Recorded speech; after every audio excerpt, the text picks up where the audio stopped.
नमस्कार विद्यार्थियों, हरिबाबा क्लासेस पर आपका हार्दिक स्वागत है। ऐसे on Indian democracy, challenges before Indian democracy, भारतीय लोकतंत्र और भारतीय लोकतंत्र के सामने चुनौतियां। Introduction. Democracy is an ideal form of government. लोकतंत्र भारत का एक आदर्श स्वरूप है। India is the biggest democratic nation. Bharat सबसे बड़ा लोकतांत्रिक राष्ट्र है।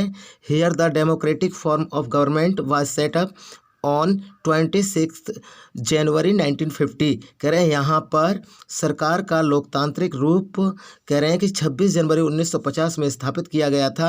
At present every citizen of 18 years, कह रहे हैं कि वर्तमान में 18 वर्ष का प्रत्येक नागरिक without any discrimination on the basis of colour, caste, creed, religion, property and और sex has a right to vote.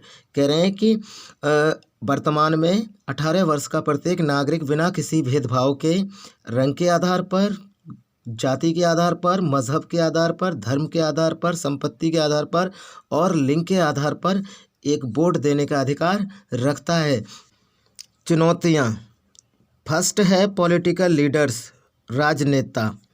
The political leaders, राजनेता आर गाइडेड, निर्देशित किए जाते हैं, मोर अधिकांश रूप से, बाय देयर ओन पिटी, अपने खुद के क्षुद्र, एंड वेस्टेड इंटरेस्ट्स और निहित स्वार्थों के द्वारा जो है राजनेता निर्देशित किए जाते हैं।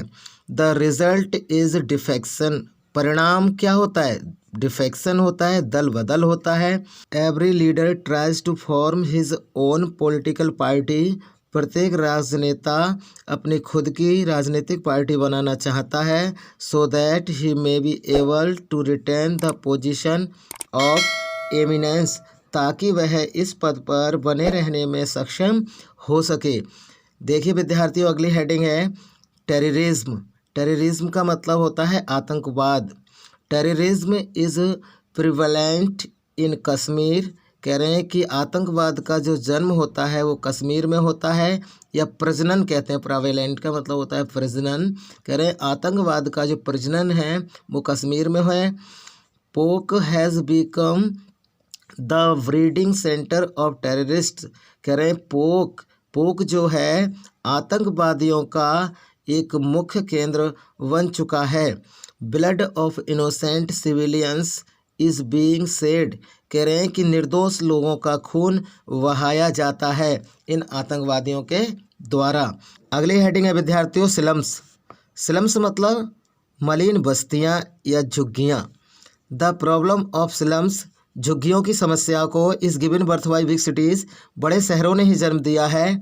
Nearly all the big industrial cities, कह रहे हैं लगभग सभी बड़े औद्योगिक शहर आर सराउंडेड बाई स्लम्स, कह रहे हैं झुग्गियों से घिरे हुए हैं। देयर आर 140 स्लम्स इन मुंबई, कह रहे हैं कि मुंबई में 140 मलिन बस्तियां हैं। 311 इन चेन्नई, और चेन्नई में 311 मलिन बस्तियां हैं। एंड 902 इन दिल्ली, और कह रहे हैं दिल्ली में 902 मलिन बस्तियां हैं।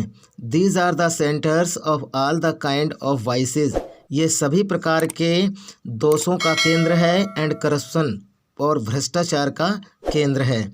अगली हेडिंग है पॉलिटिकल पार्टीज, राजनीतिक दल।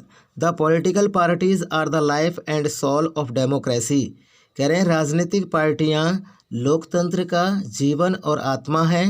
दे कंसेप्ट इलेक्शंस, वे चुनाव लड़ती हैं। They bring to the notice of the public their manifestos, वे जनता के सामने क्या करती हैं? अपने घोषणा पत्र को लाती हैं।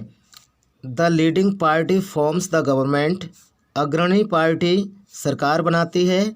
दे are to keep the whole of the nation, they means वे आर्मीज हैं, टू कीप रखने के लिए the whole of the nation, कह रहे हैं कि संपूर्ण राष्ट्र को, देयर व्यू अपने दृष्टिकोण में, कह रहे हैं कि वे अपने दृष्टिकोण में संपूर्ण राष्ट्र को रखने के लिए हैं। But with the exception of one और two, the political parties get their sustenance from the different regional problems, लेकिन एक या दो अपवाद के साथ राजनीतिक दलों को विभिन्न क्षेत्रीय समस्याओं से उनका निर्वाह हो जाता है। आगे है दोस्तों इट इज़ वट नेचुरल, कह रहे हैं कि लेकिन ये स्वाभाविक है, that these parties can not have national appeal, कि इन दलों में राष्ट्रीय अपील नहीं हो सकती। अगली हेडिंग है इंटीग्रिटी क्वेश्चन, अखंडता पर सवाल। Independent judiciary is the third column of democracy, कह रहे हैं स्वतंत्र न्यायपालिका लोकतंत्र का तीसरा स्तंभ है। However it's integrity is being questioned, हालांकि इसकी अखंडता पर सवाल उठाया जा रहा है। छठी चुनौती है विसीएस प्रैक्टिसेस, सातिर प्रथा।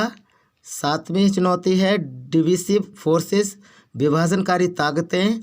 और आठवीं चुनौती है इलिटरेसी, निरक्षरता। नौवीं चुनौती है अपोजिशंस रोल, विपक्षी भूमिका। और 10वीं है सप्रेशन ऑफ फ्री प्रेस, स्वतंत्र प्रेस का दमन।